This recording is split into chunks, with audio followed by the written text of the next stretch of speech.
Hacemos contacto con José Fernández Santillán. Él es filósofo político mexicano, director del Centro de Investigaciones en Humanidades del Instituto Tecnológico de Monterrey. Señor Fernández Santillán, bienvenido a Mirador Mundial.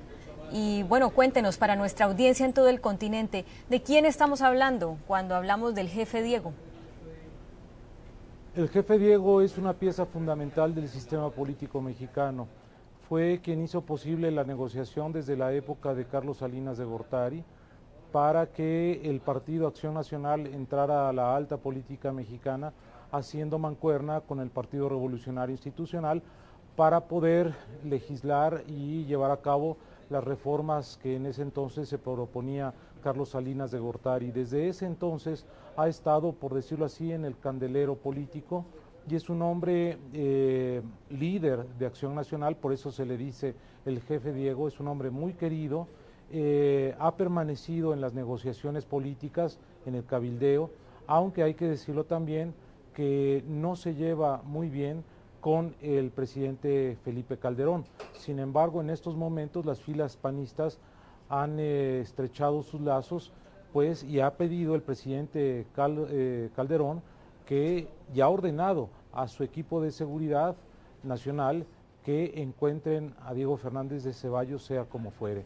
Él se caracteriza por ser también un hombre muy cercano al secretario de Gobernación, es decir, el secretario de Gobernación, Fernando Gómez Montt, ha trabajado durante muchos años con él en litigios particulares y es un hombre de negociación, sobre todo con el PRI, y tiene mucha presencia en los estados de la República, sí, principalmente Querétaro, donde fue secuestrado. No obstante sus evidentes vínculos con funcionarios de la actualidad de la política mexicana, nuestro corresponsal nos decía más temprano que el señor Fernández de Ceballos estaba medianamente distanciado, al menos públicamente, de los temas políticos, más dedicado a sus negocios. Se dice que tiene una gran fortuna. En este sentido también se podría pensar que si está secuestrado puede tratarse tanto de un secuestro político como de un secuestro económico. ¿Cuáles serían las implicaciones en ambos casos? Bueno, mire, tratándose de un secuestro político, de un secuestro económico, como sea que se trate, el impacto social ya es grande y no solamente en nuestro país, sino en el extranjero. Hay que tomar en cuenta que el presidente Calderón está viajando ahorita mismo a España en una visita diplomática. En términos políticos, hay que tomar en cuenta que mañana empieza la temporada electoral. En este año en México tenemos 15 elecciones locales, 11 de ellas de gobernadores, y empieza con Yucatán en las elecciones locales. Entonces, ahí hay que tomar en cuenta este ambiente de competencia política en el que precisamente su partido, Acción Nacional, está haciendo alianza con el PRD, que es un partido de izquierda y que fue el tradicional enemigo de Acción Nacional, y abandonaron por el momento la alianza con el PRI, por lo menos a nivel local. Sí. Las elecciones en sí mayores. Pero en ese sentido sí, deberíamos esperar, por ejemplo, que sea reforzada la seguridad a los candidatos a estos comicios que pertenecen al Partido Acción Nacional.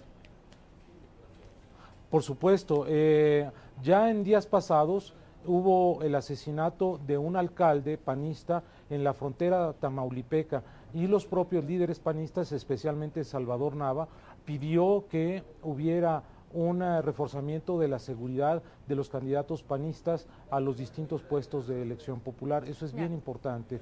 Luego, por el lado económico, como usted me decía, Diego Fernández de Ceballos es un abogado muy acaudalado, tanto ha obtenido cuantiosos recursos económicos por sus actividades como litigante, como, hay que decirlo también, por sus actividades políticas, ¿no? Se hizo negocios a granel y entonces también puede tratarse no tanto de un secuestro político como de un secuestro para obtener dividendos, como se ha sucedido con muchos empresarios. Señor Fernández Santillán, me queda poco tiempo para una última pregunta y por supuesto no es difícil asociar esto con la difícil situación de violencia que se vive en México por el narcotráfico. Si esto está vinculado al narcotráfico, ¿qué estarían buscando los secuestradores al privar de la libertad a un personaje de este perfil? Bueno, los narcotraficantes lo que han estado buscando a últimas fechas es impactar fuertemente a la sociedad con secuestros de personajes importantes como es precisamente el de Diego Fernández de Ceballos, es decir, crear un clima de inestabilidad en el país, y en eso estamos inmiscuidos tanto gobierno como sociedad en México para combatir al narcotráfico, y esto es un golpe, si se trata del narcotráfico, muy duro para la sociedad y el gobierno mexicanos.